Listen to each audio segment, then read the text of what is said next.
하나님의 은혜 평강이 우리 가운데 임하시기를 축원합니다. 아멘. 어려움 가운데서도 우리를 위로하시고 다시 시작할 용기를 주신 하나님을 찬양합시다. 아멘. 경칩을 지나 이제는 춘분으로 가는 길목에서 나무들이 조금씩 생기를 띠고 있습니다. 버드나무의 생기가 도는 모습은 제가 제일 좋아하는 봄 풍경 가운데 하나입니다. 땅바닥에 엎드려 겨울을 견딘 로제트 식물들도 몸을 일으키고 있습니다. 저희 집 현관문 앞에도 오랜만에 군자란이 꽃봉오리를 내밀고 있더라고요. 이래저래 어려운 일들이 많았지만 그래도 삶은 이렇게 지속됩니다. 우리 속에도 봄의 생기가 깃들어 몸과 마음을 일으켜 세울 수 있었으면 좋겠습니다. 아멘. 지난 9일에는 제20대 대통령 선거에서 국민의힘 윤석열 후보가 헌정사상 최다 득표로 제20대 대한민국 대통령으로 당선되었습니다. 자유민주주의가 시장 경제가 살아 숨쉬는 통합과 번영의 나라를 목표로 국민의 뜻을 다루겠다고 다짐했습니다. 그 직무를 잘 감당하리라고 기대하며 기도합니다.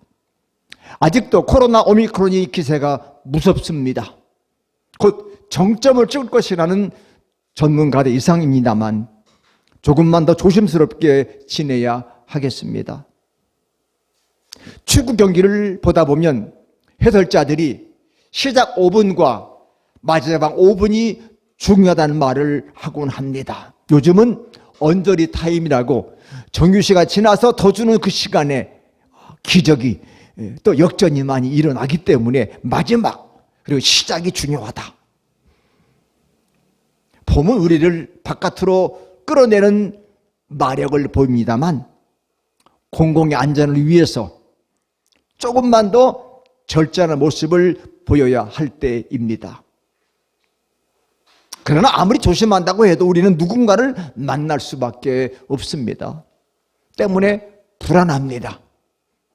이 불안은 떨쳐버리기 어려운 인간의 버릇입니다. 너무 힘들도 불안하지만 너무 잘 돼도 불안하잖아요. 야, 이 행복 이거 끝나면 어떡하지? 너무 편안하지? 왜 너무 편안하지 이거? 불안하다. 너무 건강해도 왜 나 너무 건강하지? 이것도 이제 불안이 요소가 돼요. 그러니까 불안은 내가 아무것도 할 수 없다는 사실 때문에 주는 그런 두려움이에요. 두려움. 불안에 사로잡힌 순간 우리는 황량하고 낯선 세계에 홀로 버려진 것 같은 느낌에 사로잡힙니다. 하지만 아직 일어나지도 않은 일 때문에 지레 낙심하거나 절망할 이유는 없습니다. 어떤 일이 닥쳐오더라도 견뎌내겠다는 마음가짐이 필요한 것입니다. 우리 마음에 우리말로 바닥짐, 다른 말로 평형수, 영어로는 밸러스트라고 하는데 그걸 마련해. 이 바닥짐이라는 말은 배의 무게 중심이 헐수선, 그러니까 선체가 물에 잠기는 한계선 아래로 유지되도록 이 배 밑에다가 짐이나 물을 실는데요. 그게 있어야 배가 안 넘어진다는 겁니다. 그게 바닥짐이야. 저는 이 믿음이야말로 우리 마음에 바닥짐이 된다. 그러니까 우리 마음에 믿음이 있어야 어때요? 넘어지지 않는다는 거예요. 그러므로 우리의 삶을 하나님께 믿고 맡기는 것이 든든한 삶의 비결인 줄로 믿습니다. 하나님께 믿고 맡기십시오. 그래야 우리 삶이 이 바닥짐이 든든해서 넘어지지 뒤집어지지 않는다. 사순절은 목적지가 예루살렘입니다. 예수님 예루살렘으로 가는 길목에서 제자들에게 아주 뜻밖의 말을 하셔서 제자들은 깜짝 놀라요. 우리 그 말씀을 한번 들어볼 텐데 세 가지의 말씀으로 나누어 제가 적었습니다. 자, 시작. 너희들 가운데 한 사람이 나를 배신할 것이다. 시몬 베드로가 3번 나를 모른다고 할 것이다. 세상에 너희를 미워할 것이다. 주님이 이렇게 말씀하셨어. 얼마나 어둡고 음울한 이야기인지 몰라. 예수님 말씀은 메시아 통치를 기대했던 제자들의 기대에 찬물을 끼얹은 겁니다. 급기 예수님께서는 요한복음 16장 5절 상반절에서 다 같이 시작. 지금 내가 나를 보내신 이에게로 가는데요. 그 다음 말씀은 16절 말씀인데 시작. 조금 있으면 너희가 나를 보지 못하겠고 또 조금 있으면 나를 보리라 말씀하셔요. 이해하기도 어렵고 받아들이기도 어려운 말씀이야. 마치 질서정연하게 보이던 세상이 갑자기 혼돈에 빠진 느낌을 가졌을 겁니다. 여러분, 혼돈은요 차이를 제거합니다. 갈릴리 바다에서 만난 풍랑이 형태를 바꾸고 찾아온 격이라고 할까요? 이해란 경험을 전제로 합니다. 예수의 말씀은 그들의 이해를 넘어서는 말씀이었습니다. 우리는 사람이기 때문에 경험 세계 없는 것을 이해하기 어려워요. 우리 기성세대, 특히 요즘 나이 드신 어르신들은 요즘에 우리가 새롭게 다가오는 문물들을 경험해 본 적이 없으니까 이해하기 어렵잖아요. 그렇죠? 스마트폰만 가져도 거기 얼마나 많은 기능 별로 몰라요. 몇 가지 하는 거 외에는 그냥 뭐 거기 있는 것들이 그냥 왜 있는지 모르겠어.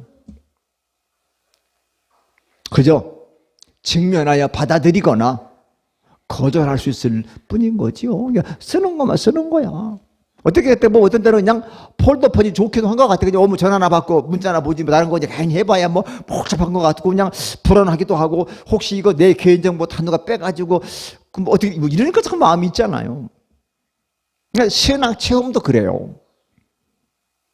신앙을 체험할 때 일상의 삶과 부딪혀서 뭐 균열이나 야 깜짝 놀라. 야 이런 체험이 다 있네. 그래서 어떤 사람은 그 체험을 돌파라는 말로 나타냅니다. 요즘 우리가 코로나 접종을 맞았는데도 걸리면 그거 보고 돌파 감염 그러잖아요. 막 돌파돼서 우리 삶을 꿰뚫고 체험이 들어와. 이야. 제가 지난주 말씀드렸지만 요즘은 심리학의 MBTI 저 옛날에 공부한 건데 요즘 MBTI 얘기 심리학으로 막 얘기해. 그거 가지고 사람들이 이제 심리 상태를 얘기해. 그런데 성령을 경험하고 영적인 체험한 사람들은 그런 걸 능가해 있어.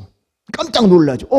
내가 이런 기질의 사람인데 내가 이런 체험을 하다니, 이렇게 보인다니, 내가 이런 사람이 변화되다니, 돌파된 거. 우리 심리, 우리 MBTI까지 그냥 뚫고 그런 사람이 됐다.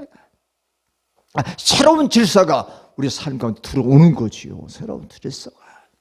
우리 뭐 거듭났다는 말이 그런 의미가 아니겠어요? 거듭나서 내 기질도 바뀌어졌어. 호렙산에서 떨기나무 불꽃 앞에 있었던 모세가 그런 경우 아니겠습니까? 처음 보는 거야. 이야, 내가 이 나이에 먹도록 내가 80인데 저런 거 처음 보네. 요즘에 산불로 난리잖아요. 건조해가지고 막 거기 있는 마른 가지들이 완전히 불쏘시개 돼가지고 그냥 우리나라 역사상 이렇게 오랫동안 산불 난 적이 없대잖아요. 그 면적도 어마어마하지 않습니까? 깜짝 놀란 거야. 가지떨미기가 불이 붙었는데 나무는 그냥 있고 불만 붙어 있는 거야. 이야, 이럴 수가 있어? 혹하고 타보고 마는 건데.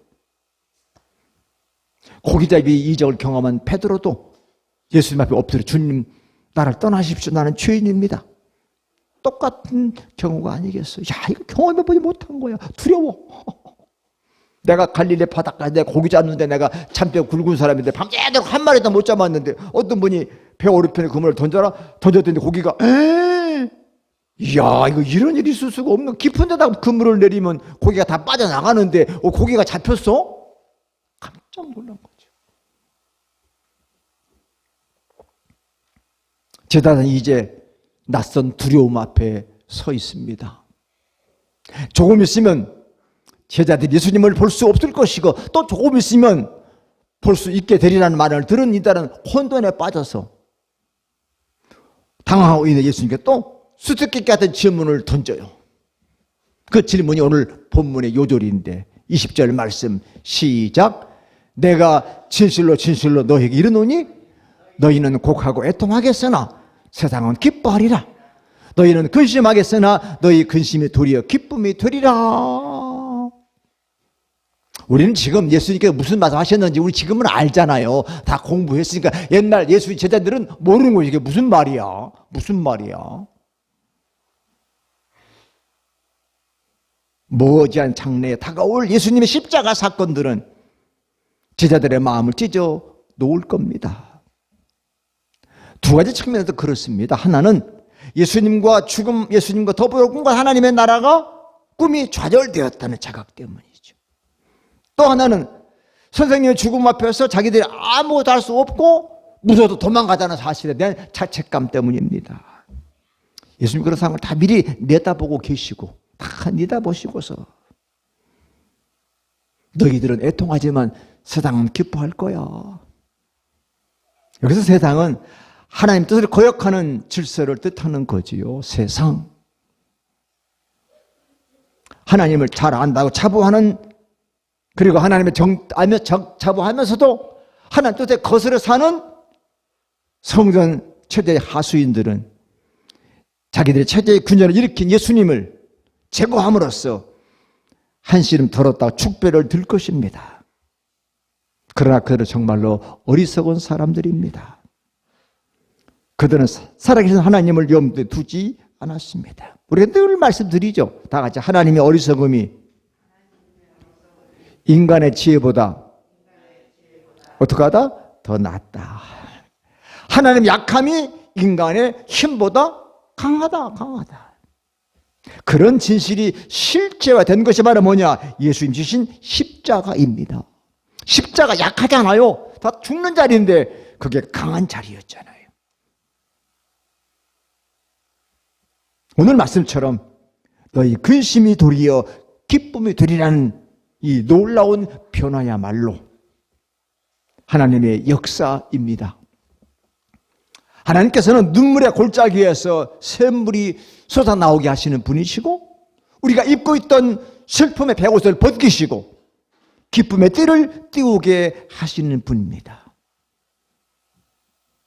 지금 고난의 시간을 견디고 있는 분들은 이런 변화가 실감나지 않을지 모르겠지만 우리가 하나님의 뜻을 확고하게 서 있다면 이런 기적을 보게 될 것입니다. 사자성어로 전화위복 말입니다. 예수님은 이런 변화를 설명하기 위해서 한 가지 예를 들었는데 해산하는 여인을 예로 들었어요. 이 해산하는 여인이 아기를 낳기 전에는 진통을 두려워하지만 낳고 난 출산의 기쁨 때문에 고통을 잊어버린다. 그러니까 둘째, 셋째, 넷째도 나겠죠. 바로 십자가의 길과 해산의 과정은 새로운 생명을 낳는다는 점에서 일치하는 겁니다. 세상의 아름다운 것들은 고통의 영광로를 통해서 얻어지는 것 얼마나 많습니까? 그래서 사자성어로 고진감래 그러잖아요. 고생 끝에 기쁨이 달달한 맛이 오지 않습니까? 요즘은 코로나 때문에 집에 갇혀서 책 읽는 사람들이 많이 늘어났대요. 저도 한 가지 소설을 소개하면서 말씀을 이어갈 텐데 톨스토이의 소설 이반 일리치의 죽음이란 소설도 비슷한 주제를 다룹니다. 이 이반 일리치는 유능한 판사입니다. 예의 바르고 친절하고 명랑해서 사람들 인기가 좋았어요. 또 좋은 아내도 만났어요. 행복한 결혼 생활을 누리고 삽니다. 그런데 아내가 아이를 가지면서부터 임신하면 상황이 바뀌었어요. 아내의 짜증이 자꾸만 느는 겁니다. 가정이 족쇄처럼 느껴진 일리 씨는 이를 핑계 삼아 자꾸 집 밖에 오래 머뭅니다. 그래서 아내의 질투가 커지고 불안은 깊어졌어요. 그래도 어느 날 일리 씨가 불치의 병에 걸립니다. 그걸 깨달아. 내가 죽을 병에 걸렸구나. 이거 부당해. 나같이 착한 사람이 왜 이런 병에 걸리는 거야? 나같이 선한 사람이 왜 이렇게 일찍 죽어야 되는가? 그 죽음이 어떤 의미가 있는지 물어봤지만 아무것도 이해할 수가 없었어. 혼돈이죠. 당황했습니다. 죽음에 대한 공포가 커질수록 자기 사정에는 아랑곳 없이 재밌게 살고 있는 사람들에 대한 질투와 분노가 커졌습니다. 그러다가 그는 자기 삶을 돌아보기 시작합니다. 공직자로 살아왔던 삶과 상류층의 관습과 사고방식에 젖어 살아왔던 삶이 겉보기에 근사했지만 내 마음에 담기지 않는 삶이었구나 돌아보게 됩니다. 그럼 마침내 참회하고 아내에게 용서를 구합니다. 어떻게든 가족들의 고통을 덜어주기 위해 애를 씁니다. 그야말로 역전이 일어난 거지요. 가족들도 일리치에 죽을 뻥을 알고 괴로워하면서 같이 돕습니다. 어느 날 김나지움에 다니던 아들이 병상에 찾아와서 그 손을 잡아 입술을 대고 울음을 터뜨립니다. 아들이 너무나 안쓰러웠고 또 아내도 불쌍했어요. 내가 모두를 괴롭히고 있구나 하는 자극과 함께 죽음의 공포가 사라지고 빛이 다가왔다. 죽음의 순간에 자신의 삶이 얼마나 잘못된지를 인정하고 아들을 불쌍히 여기면서 아들을 용서하는 마음이 들자 그 마음에 죽음의 그림자 사라지고 벗어날 수 없었던 고통으로부터 해방됐다 고백을 합니다. 사랑하는 성도 여러분, 예기치 않게 찾아온 고통은 처음에는 사람을 어리둥절하게 만들지만 나중엔 차분히 자기 삶을 돌아보게 만듭니다. 그리고 마침내 삶이 고마움이라는 사실과 자기 주변에 있는 사람들이 얼마나 소중한지들을 깨닫게 만들지요. 제가 지난 주간에 경험한 바입니다. 절절히 경험했어요.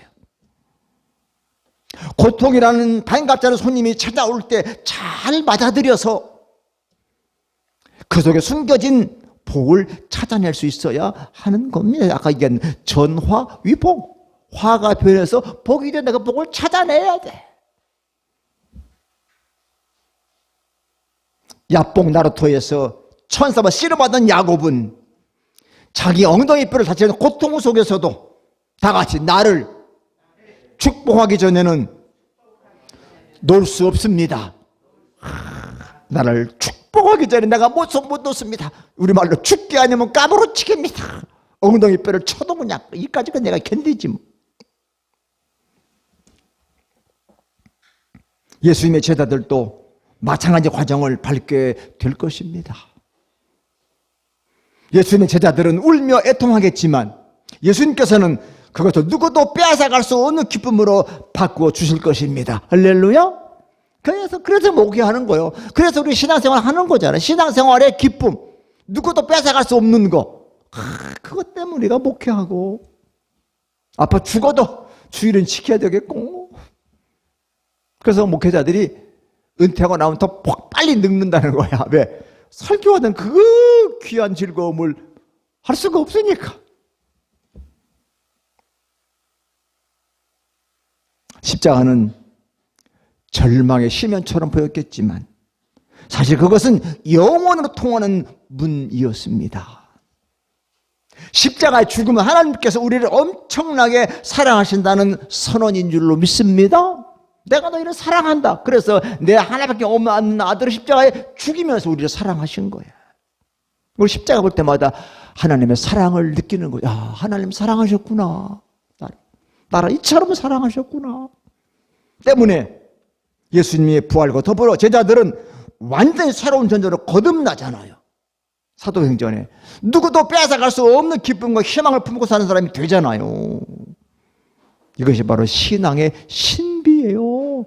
예수 십자가에 죽을 때 다 도망가던 겁쟁이 제자들이 부활의 주님을 만난 후로 돌변해서 거리를 뛰쳐나와서 죽음을 각오하고 복음을 전하잖아요.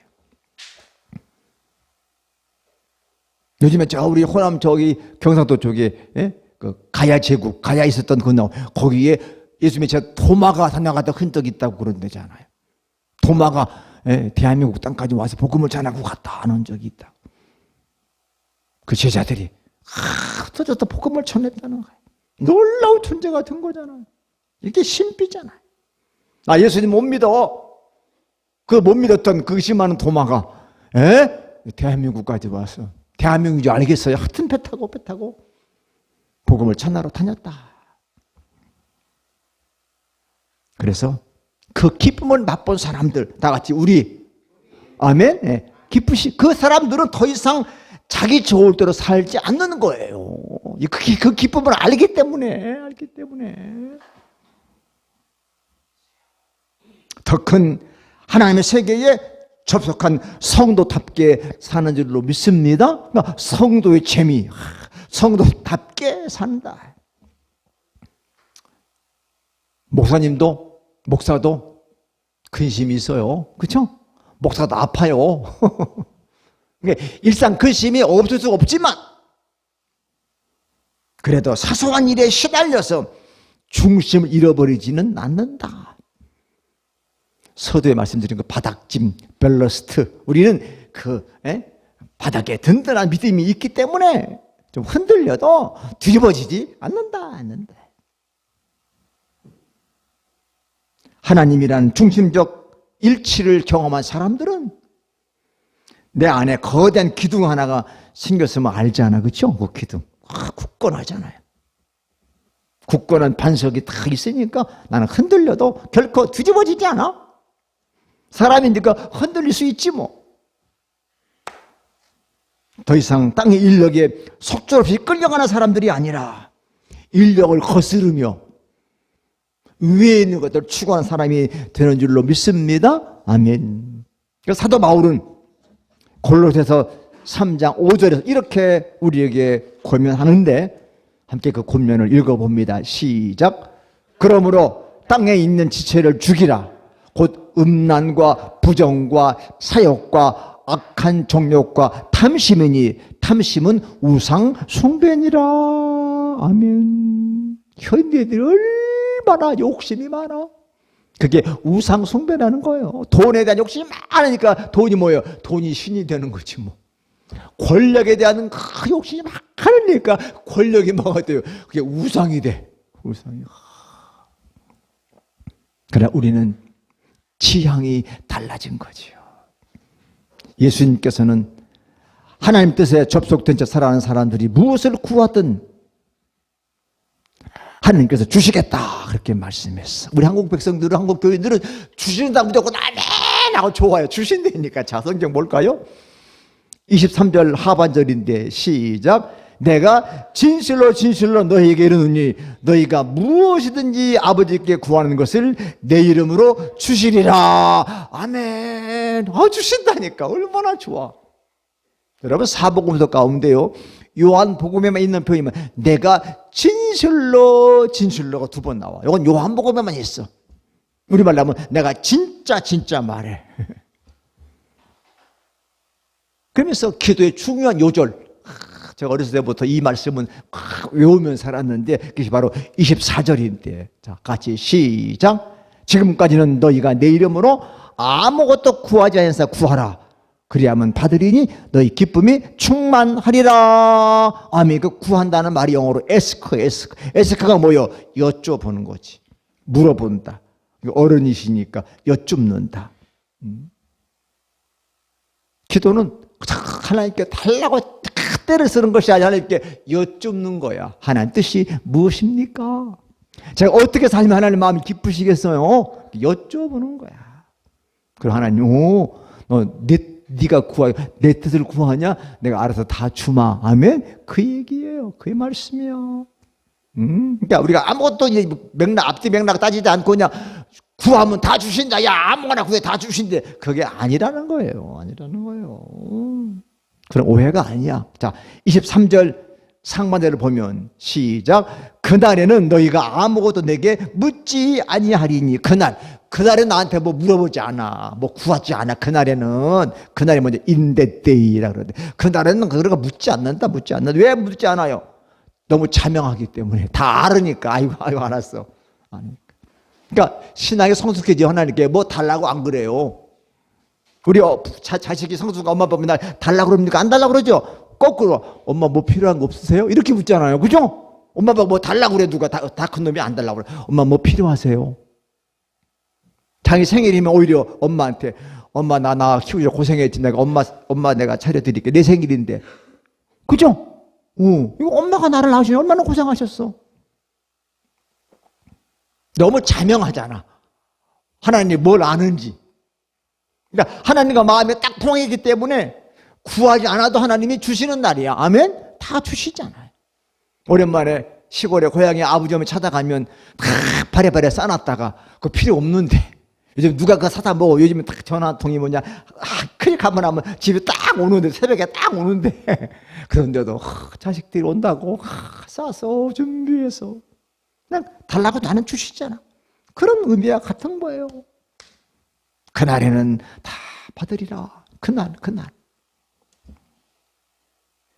때문에 하나님의 마음과 접속된 사람들은 자기 욕망을 채우기 하나님을 동원하지 않아. 하나님 팔아먹지 않아. 자기 욕망 채우려고 하나님 막 팔잖아. 자기 욕심에 붙더니 기도 플레이어인데 기도 그렇게 기도는 욕심이 아니야. 늘 그러잖아요. 하나님 뜻을 위해서 내 마음을 내려놓고 필요한 거 내려놓고 오히려 순종하게 되죠. 예수님이 그렇잖아요. 십자가 지기 전날 밤에 겟세마네에서 아버지 이 고통의 쓴자 내게 좀 지나가면 안 될까요? 이거 안 주면 제가 안 되겠습니까? 그러나 내 뜻대로 마옵시고 아버지 뜻대로 되기를 원합니다. 그 말은 뭐예요? 내가 십자가 지겠습니다. 그 말이잖아요. 십자가 지셨잖아요. 이 아버지 뜻인데. 그러니까 우리가 필요한 것들을 오히려 내놓고 돈이 필요한 돈을 오히려 내놓고 순종해. 하나님이 야, 너 돈 필요할 텐데 돈을 내놓으냐? 대단하구나. 내가 더 주마. 아시잖아요. 아브라함이 100세 아들을 얻어서 얼마나 귀하겠어요. 진짜 금지오겹이지. 근데 그 아들을 바쳐라. 예? 바치라고요? 줬다 뺐습니까? 그러자고 예, 바쳤습니다. 아브라함아, 내가 내 믿음을 알겠다. 그리고 아브라함의 후손들이 바다의 모래처럼 그렇게 줬잖아요. 우리 다 알면서 왜 이렇게 순종하지 못하게 아직도 내게 욕심이 너무 많은 거지. 하나님께 못 맡기는 거잖아요. 사랑하는 성도 여러분, 우리가 하나님의 손과 발로 살기 위해서 우리에게 정말로 필요한 게 뭘까요? 하나님을 경외하는 것, 내적인 평안, 남을 신뢰하는 것, 기쁜 것, 그 다음에 세상과 하나님 나라와 또 여러 가지 이 균형 감각, 이거 참 중요하잖아요. 타인에 대한 존중, 사랑, 희망, 친절함, 연대의식, 그리고 일용할 양식이 아니겠습니까? 요즘 이렇게 저는 뭐 건강을 관리 위해서도 그렇지만 요즘에 많이 안 먹고 또 이렇게 가능하면 좀 육류보다 좀 그 채소 많이 먹고 사니까 몸무게가 안 늘어요. 너무 날씬하고 좋은 것 같아. 가벼워서. 이 좋은 걸 진짜 왜 몰랐고 저는 그렇게 먹는구만. 야식. 기름에 튀긴 거 이런 거 좋아했을까? 이제 하나님께 뭐 먹을 거 뭐 특별히 구할 게 없는 것 같아. 아무거든지 주시면 맛있고 좋고.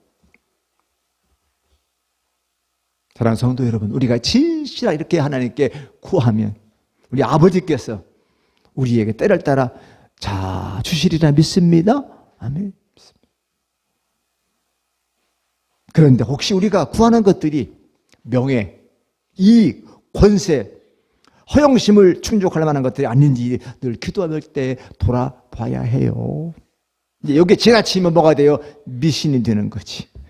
그죠? 미신이. 하나님 주셔. 근데 너무 얻는 데만 신경 쓰다 보면 이게 우리 신앙이 이제 현세 굴복적인 신앙이 되는 거죠. 얻기만 하는 신앙이 되는 거야. 결론입니다. 신앙은 생활은 일종의 연금술 같아요. 왜냐하면 슬픔과 근심이라는 재료를 기쁨과 감사로 만드는, 바꾸는 그런 사람이 되기 때문에 그래요. 기독교인들은 항상 기쁜 일만 있어요. 근심도 있어, 슬픔도 있어. 근데 그걸 오히려 어떻게 해요? 그거 가지고 그거를 연금술 해가지고 기쁨으로 감사로 바꾸는 줄로 믿습니다. 바꾸잖아. 똑같이 기쁨이 있어 슬픈데 기독교인은 저 슬픔을 기쁨으로 바꾸네. 야, 연금술사다. 어떻게 저걸로 바꾸지?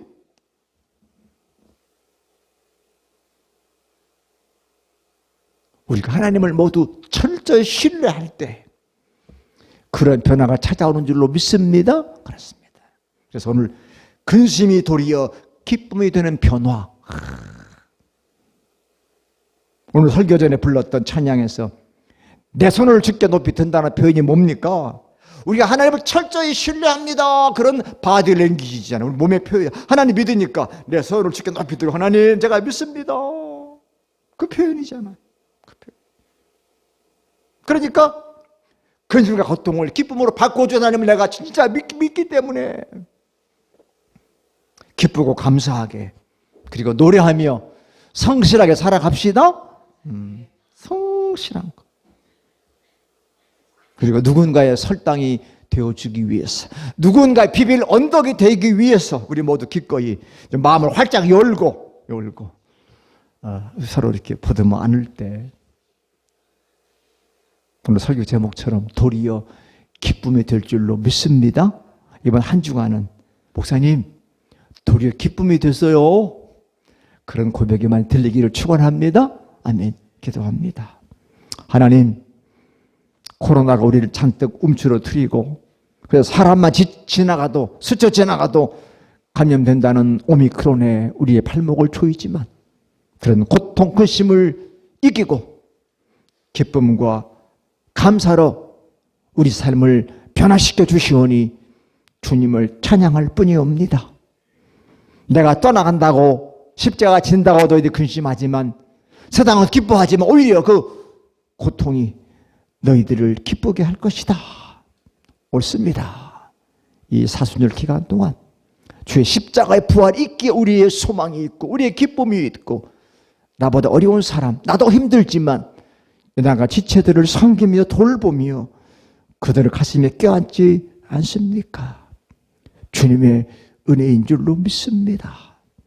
맨날 달라고 구하는 어린이 같은 신앙에서 떠나서 주의 뜻대로 내려놓고 순종하는, 그래서 더 큰 것들을 하나님 나라를 위해서 이루는 이번 한 주간으로 살겠습니다.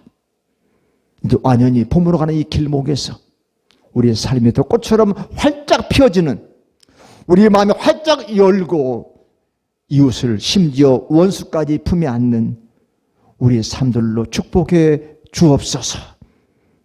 예수님 귀하신 이름으로 간절히 기도하옵나이다. 아멘.